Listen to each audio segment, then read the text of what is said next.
बिस्मिल्लाहिर्रहमानिर्रहीम। अस्सलामु अलैकुम प्यारे दोस्तों, फ़िलिस्तीन और इज़राइल के बीच जो जंग छिड़ी हुई है और इस जंग में जो मासूम फ़िलिस्तीन बच्चे जो शहीद हो चुके हैं, तो उन बच्चों के साथ अल्लाह तबारक व तआला क्या मामला करेगा। बेशक अल्लाह तबारक व तआला बड़ा रहीम व करीम है और शहीद अपनी कब्रों में ज़िंदा है।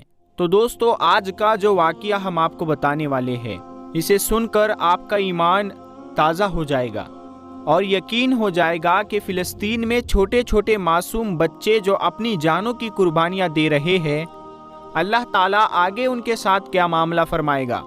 कुरान के सबसे आखिरी पारा में एक सूरत है कि जिसे सूरह बुरूज कहा जाता है, उसकी चौथी आयत में अल्लाह ताला फरमाता है। इस आयत में अल्लाह ताला ने जो जिक्र फरमाया है कि जिनके बारे में हदीस की सबसे बड़ी किताब मुस्लिम शरीफ में मुकम्मल एक वाक़या आया है, जिसका जिक्र है कि हमारे हुजूर नबी करीम सल्लल्लाहु ताला अलैहि वसल्लम ने एक बार सहाबाए किराम को ये वाक़या सुनाते हुए फरमाया कि आज से हज़ारों साल पहले एक बादशाह हुआ करता था जो कि एक बहुत जालिम था। वो लोगों को मजबूर करता कि सभी उसे अपना खुदा मानकर उसके सामने सजदा करे।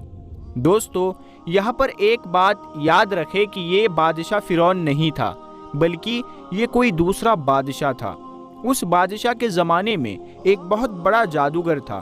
बादशाह उस जादूगर की बहुत इज्जत किया करता था, लेकिन जब वो जादूगर बूढ़ा हो गया तो एक दिन उसने बादशाह से कहा कि ऐ बादशाह सलामत, अब मैं बूढ़ा हो गया हूँ, कुछ पता नहीं कब मेरी मौत का वक्त करीब आ जाए, इसीलिए आप मेरे पास कोई छोटे लड़के को भेज दिया करे ताकि मैं उसे अपनी जादू की कला सिखा सकूं, वरना मौत के साथ मेरा ये हुनर भी ख़त्म हो जाएगा। तो बादशाह को भी ये बात मुनासिब लगी और उसने अपने शहर के एक 10 साल के लड़के पर यह जिम्मेदारी लगाई कि वो रोज़ाना जादूगर के पास जाकर उससे उसका इल्म सीखे। बादशाह के हुक्म पर वो लड़का रोज़ाना जादूगर के पास जाने लगा और उसके पास कई घंटे बैठकर जादू के बारे में सीखता रहा। वो लड़का रोज़ाना जिस रास्ते से जादूगर के पास जाता, तो उसी रास्ते में एक पेड़ के नीचे एक अल्लाह वाले बुजुर्ग उसे रोज़ाना बैठे नजर आते। पहले तो कई दिनों तक वो उन्हें नज़रअंदाज करता रहा, लेकिन एक दिन वो लड़का उन अल्लाह वाले बुजुर्ग के पास गया और उनसे उनके बारे में मालूम किया।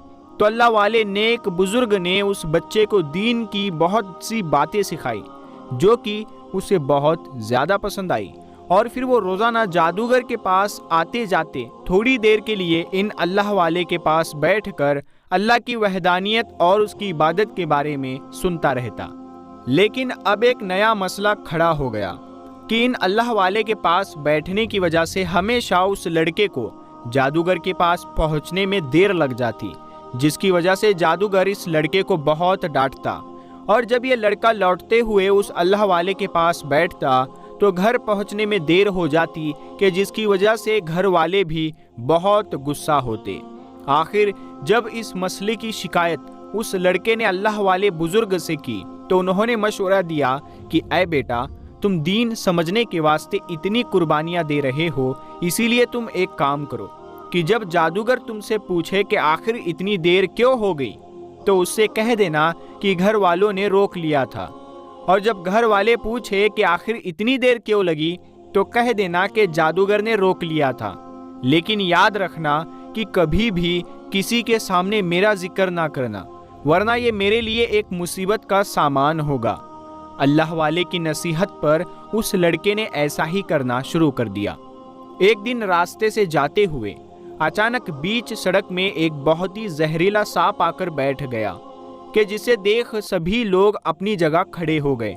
कोई आगे बढ़ने की हिम्मत ना कर सका। तो उस वक्त उस लड़के ने अपने दिल में सोचा कि आज मैं आजमा कर देखूंगा कि आखिर जादूगर सच्चा है या वो अल्लाह वाले बुजुर्ग। और फिर उस लड़के ने एक पत्थर उठाया और अल्लाह से दुआ करते हुए कहा कि ऐ अल्लाह, अगर जादूगर सच्चा है और वो नेक बुजुर्ग झूठे हैं, तो मेरे इस पत्थर से सांप को मौत के घाट उतार दे। इतना कहकर उस लड़के ने पत्थर चला दिया, लेकिन उस पत्थर से सांप पर जरा भी असर ना पड़ा, बल्कि वो तो और ज़्यादा फुंकारने लगा। तो इस लड़के ने दूसरी बार आजमाने के लिए एक दूसरा पत्थर उठाया और कहा कि ऐ अल्लाह, अगर वो अल्लाह वाले बुजुर्ग सच्चे हैं और जादूगर झूठा है तो मेरे इस पत्थर से सांप को मौत के घाट उतार दे। अब ये कहकर जैसे ही उस लड़के ने पत्थर चलाया तो सांप को लगते ही वो मर गया, कि जिसे देख इस लड़के को भी यकीन हो गया कि अल्लाह वाले बुजुर्ग सच्चे हैं और जादूगर झूठा है। जब इस लड़के ने जाकर ये बात उन अल्लाह वाले बुजुर्ग को बताई तो वो भी बहुत ज़्यादा खुश हुए और कहा कि बेटा, अब तुम मुझसे बेहतर बन चुके हो, इसीलिए आज से तुम भी लोगों को अच्छी अच्छी बातें सिखाया करो। हदीस में आता है, उस 10 साल के लड़के को अल्लाह ताला ने अपनी कुदरत से इतनी ज़्यादा ताकत अता फरमा दी थी कि वो हर तरह के मरीज़ को अल्लाह से दुआ करके बिल्कुल सही कर देता। उसके पास चाहे जैसा भी मरीज़ आता, वो उसके सर पर अल्लाह का नाम लेकर जैसे ही फूंक मारता तो वो मरीज़ बिल्कुल ठीक हो जाया करता। यहाँ तक कि ये खबर बादशाह के एक खास वजीर तक पहुंची। वो वजीर कुछ बीमारियों की वजह से आंखों से अंधा हो गया था, इसीलिए यह खबर मिलते ही वजीर जल्दी से उस लड़के के पास पहुंचा और कहने लगा, ऐ बच्चे, मैं तुम्हारे लिए बहुत कीमती कीमती तोहफे लेकर आया हूँ, तुम इनको कबूल करो और मेरी आंखों को ठीक कर दो। तो उस लड़के ने जवाब दिया कि मुझे तुम्हारे तोहफों की कोई ज़रूरत नहीं, और आंखें मैं ठीक नहीं करता बल्कि मेरा अल्लाह ठीक करता है, इसीलिए तुम इस बात की गवाही दो कि अल्लाह के सिवा कोई माबूद नहीं, तो मैं दुआ कर दूंगा कि अल्लाह ताला तुम्हारी आंखें ठीक कर दे। लड़के के कहने पर वजीर ने फौरन ईमान कबूल कर लिया। तो लड़के ने उसकी आंखों पर हाथ रखकर जैसे ही दुआ की तो वजीर की आंखें बिल्कुल ठीक हो गई और वो इतना ज़्यादा खुश हुआ कि आगे बढ़कर उस लड़के को गले से लगा लिया। उसके बाद जब अगले दिन वो वजीर बादशाह के महल में पहुंचा तो बादशाह भी उसे देखकर हैरान रह गया कि आखिर मेरे नाबीना वजीर की आंखें कैसे वापस आ गई। तो उस वजीर ने जवाब दिया कि ऐ बादशाह सलामत, ये आंखें मुझे मेरे अल्लाह ने वापस की है। ये सुनकर बादशाह को बहुत ज़्यादा गुस्सा आया और वो कहने लगा कि क्या तुम मेरे अलावा भी किसी को अपना खुदा मानते हो? तो वजीर ने कहा कि हाँ, मैं जिसको खुदा मानता हूँ वो आपका भी रब है और मेरा भी रब है, और उसी ने तमाम दुनिया को पैदा किया है। ये सुनकर बादशाह को बहुत गुस्सा आया और उसने पूछा कि आखिर तुमको इस बारे में किसने खबर दी? तो वजीर ने जब इनकार किया तो बादशाह के हुक्म पर उस वजीर को बहुत ज़्यादा मारा गया। आखिर मजबूर होकर वजीर ने बादशाह को सब कुछ बता दिया। वजीर के बताने पर उस लड़के को महल में बुलाया गया और फिर बादशाह ने गुस्से में उस लड़के से पूछा कि आखिर तुम्हें इस नए दीन के बारे में किसने बताया? तो पहले तो उस लड़के ने भी इनकार किया, लेकिन बादशाह की तरफ से बहुत सख्ती पर उस लड़के ने सब कुछ बता दिया। तो अब बादशाह ने उन अल्लाह वाले बुजुर्ग को भी महल में बुलाया और अपने वजीर के साथ खड़ा करके कहा कि तुम दोनों अपने दीन को छोड़कर मुझे अपना खुदा मान लो, वरना दोनों का बहुत बुरा अंजाम होगा। लेकिन दोनों हजरात ने साफ इनकार किया। तो बादशाह ने एक लकड़ी काटने वाला आरा मंगाकर उन दोनों को काट कर शहीद कर दिया। बादशाह समझ रहा था कि ऐसी दर्दनाक मौत देखकर ये लड़का खुद ही इस नए दीन को छोड़ देगा, लेकिन वो लड़का बराबर इनकार करता रहा। आखिर मजबूर होकर बादशाह ने गुस्से में अपने कुछ सिपाहियों को हुक्म दिया कि इस लड़के को किसी ऊंचे पहाड़ पर ले जाकर नीचे फेंक दो। बादशाह के हुक्म पर वो सिपाही जैसे ही उस लड़के को लेकर एक ऊंचे पहाड़ पर पहुंचे और उसे नीचे फेंकना चाहा तो अचानक उस लड़के ने अल्लाह से दुआ करते हुए ये कहा कि ऐ अल्लाह, मेरी इन लोगों से हिफाजत फरमा। जैसे ही उसने ये दुआ मांगी तो अचानक पहाड़ हिलने लगा और वो सभी वजीर पहाड़ से नीचे गिरकर मर गए। वो लड़का अकेला ही बादशाह के दरबार में पहुंचा। तो बादशाह ने पूछा कि आखिर मेरे वजीरों का क्या हुआ? तो उस लड़के ने जवाब दिया कि मेरा अल्लाह उनके लिए काफ़ी हो गया। ये सुनकर बादशाह को और ज़्यादा गुस्सा आया और उसने अपने दूसरे कुछ सिपाहियों को हुक्म दिया कि जाओ और इस लड़के को एक नाव में बिठाकर समंदर के बीच फेंक आओ। बादशाह के हुक्म पर ऐसा ही किया गया, लेकिन जैसे ही वो सिपाही समंदर के बीच उस लड़के को फेंकने लगे تو اچانک ناؤ اتنا زیادہ ڈگمگائی کہ وہ سپاہی سمندر میں گرے اور اللہ تعالیٰ نے پھر سے اس لڑکے کی حفاظت فرمائی۔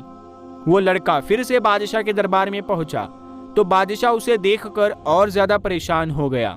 دربار میں پہنچتے ہی اس لڑکے نے بادشاہ سے کہا کہ اے بادشاہ سلامت، آپ چاہے جو بھی کر لے مجھے قتل نہیں کر پاؤ گے، کیونکہ میرا اللہ میری حفاظت کرتا ہے، لیکن ایک طریقہ ہے کہ اگر آپ اس پر عمل کریں گے تو آپ مجھے قتل کر سکتے ہیں۔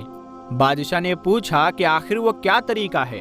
تو لڑکے نے جواب دیا کہ آپ ایک میدان میں ملک کے سارے لوگوں کو جمع کرے اور پھر ایک بڑی سی لکڑی میں مجھے باندھ کر لٹکا دے، پھر دور کھڑے ہو کر ایک تیر پر بسم اللہ ربی غلام پڑھ کر وہ تیر میری طرف چلا دے، ایسا کرنے سے آپ مجھے قتل کر سکتے ہیں۔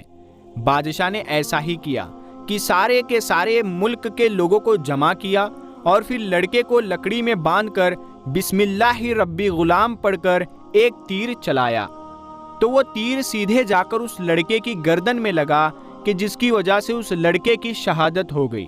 لیکن یہ منظر دیکھ میدان میں کھڑے سبھی لوگوں کو یقین ہو گیا کہ بادشاہ نے تیر چلانے سے پہلے جس اللہ کا نام لیا وہی ہمارا اصلی خدا ہے، کہ جس کے نام پر اس چھوٹے لڑکے نے اپنی جان قربان کر دی۔ اور پھر اسی وقت میدان میں کھڑے ہزاروں لوگ اللہ پر ایمان لے آئے، کہ جسے دیکھ بادشاہ بہت زیادہ غصہ ہوا۔ آخر بادشاہ نے حکم جاری کیا کہ جو بھی اللہ پر ایمان لایا ہے میں ان سبھی کو جلا کر ختم کر دوں گا۔ اور پھر بادشاہ نے ایک بھڑکتی آگ جلوائی کہ جس میں ان سبھی ایمان لانے والے لوگوں کو زندہ ہی جلا کر شہید کر دیا۔ قرآن میں انہی لوگوں کو اصحاب الاخدود کہا گیا ہے۔ حضور صلی اللہ تعالی علیہ وسلم نے فرمایا کہ جو بھی اللہ کی راہ میں شہید ہوتا ہے تو اسے اللہ تعالیٰ کئی طرح سے نوازتے ہیں۔ نمبر 1، اس کا خون زمین پر گرنے سے پہلے ہی اس کی مغفرت کر دی جاتی ہے اور جنت میں اسے اس کا ٹھکانہ دکھا دیا جاتا ہے۔ نمبر 2، اسے قبر کے عذاب سے محفوظ رکھا جاتا ہے۔ اور نمبر 3، اسے قیامت کے دن کوئی بھی گھبراہٹ نہ ہوگی۔ قیامت میں گھبراہٹ نہ ہونے کا مطلب یہ ہے کہ اور سبھی انسانوں سے تو حساب لیا جائے گا، لیکن شہید بغیر حساب کتاب کے ہی جنت میں داخل ہوگا۔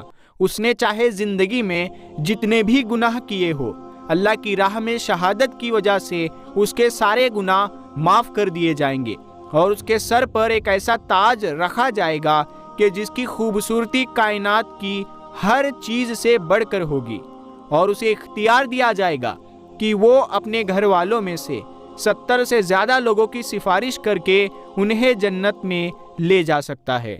قرآن میں اللہ تعالیٰ نے شہید بندے کی اتنی زیادہ فضیلت بیان کی ہے کہ فرمایا کہ اے لوگو، تم میرے شہید بندے کو مرا ہوا مت کہا کرو، بلکہ وہ تو میرے پاس زندہ ہے اور میں اسے اپنے پاس سے رزق دیتا ہوں۔ ان سبھی روایتوں سے معلوم ہوتا ہے کہ شہید انسان کو اللہ تعالیٰ بہت زیادہ نعمتوں سے نوازتے ہیں، اور ہمارے سامنے تو وہ مردہ شکل میں نظر آتا ہے، لیکن اللہ تعالیٰ فرماتا ہے کہ نہیں، یہ تو ہمارے پاس زندہ ہوتے ہیں۔ مردہ تو وہ لوگ ہو جاتے ہیں کہ جو اپنے گھروں میں عام موت مرتے ہیں۔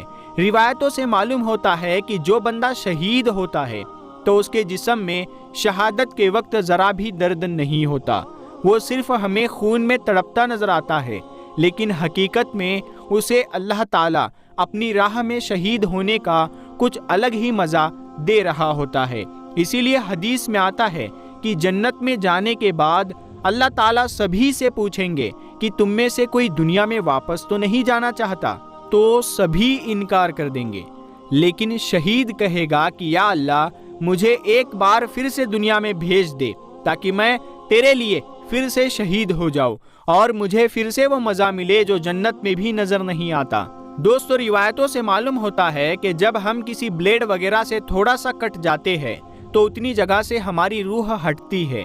اب آپ اندازہ لگائیے کہ اگر بلیڈ وغیرہ سے کہیں ہماری انگلی میں تھوڑا سا بھی کٹ لگ جائے تو کتنی زیادہ تکلیف ہوتی ہے، اور وہ تکلیف صرف اس لیے ہوتی ہے کیونکہ اتنی جگہ سے ہماری روح ہٹ جاتی ہے۔ اب جس دن ہمارے پورے جسم سے روح کو ہٹایا جائے گا تو پھر کس قدر تکلیف ہوگی۔ لیکن اللہ کی راہ میں شہید ہونے والا بندہ ان سبھی تکلیفوں سے دور رہتا ہے، اسے وہ تکلیف نہیں ہوتی جو گھر میں رہتے ہوئے بستر پر پڑے پڑے موت آنے پر ہوتی ہے۔ حضرت علی رضی اللہ تعالی عنہ تو ساری زندگی اللہ سے شہادت طلب کرتے رہے، اور وہ لوگوں سے کہا کرتے کہ اے لوگو، اپنے گھروں میں عام موت مت مرنا، ورنہ اتنی زیادہ تکلیف ہوگی کہ جیسے جسم کو کینچیوں سے کاٹنے میں ہوتی ہے، اور اگر شہید ہو کر کے وفات ہوگی تو روایتوں کے مطابق صرف اتنی ہی تکلیف ہوگی جتنی ایک چینٹی کے کاٹنے سے ہوتی ہے۔ ہمارے حضور صلی اللہ تعالی علیہ وسلم نے فرمایا کہ میرا تو من کرتا ہے کہ میں اللہ کی راہ میں شہید کیا اور مجھے پھر سے زندہ کیا جائے، اور میں پھر شہید کیا جاؤں اور مجھے پھر سے زندہ کیا جائے، اور میں پھر شہید کیا جاؤں اور پھر سے مجھے زندہ کیا جائے۔ اسی طرح حضور صلی اللہ تعالی علیہ وسلم نے فرمایا، اگر کسی کی موت اس حالت میں ہوئی کہ اس کے دل میں شہید ہونے کا جذبہ بھی نہ ہو تو وہ منافق ہو کر کے مرا۔ دوستو، اب ان سبھی باتوں سے آپ اندازہ لگا سکتے ہیں کہ فلسطین میں شہید ہونے والے ہمارے پھول جیسے پیارے پیارے بچے اللہ تعالیٰ کو کتنا زیادہ محبوب ہوں گے۔ جب ہم سب لوگ ان پیارے پیارے بچوں کو اتنی زیادہ محبت کی نظروں سے دیکھتے ہیں تو جس مقدس ذات کے لیے وہ اپنی جان قربان کر رہے ہیں، وہ اللہ تعالیٰ انہیں اپنے پاس کتنا زیادہ لاڈ و پیار سے رکھتا ہوگا۔ اللہ تعالیٰ ہم سبھی کو شہادت کی موت عطا فرمائے، آمین یا رب العالمین۔ پیارے دوستو، ہم امید کرتے ہیں کہ آپ کو آج کا ہمارا یہ ویڈیو پسند آیا ہوگا۔ اگر یہ ویڈیو آپ کو پسند آیا ہے تو آپ اس ویڈیو کو لائک کریں، اپنے دوستوں میں شیئر کریں، اور ایسے ہی ویڈیوز دیکھنے کے لیے آپ ہمارے چینل کو سبسکرائب بھی کر لیں، اور ساتھ میں لگے بیل آئیکن کو دبانا مت بھولنا۔ تو پیارے دوستو، ہم ملتے ہیں اگلی ویڈیو میں، تب تک کے لیے السلام علیکم، اللہ حافظ۔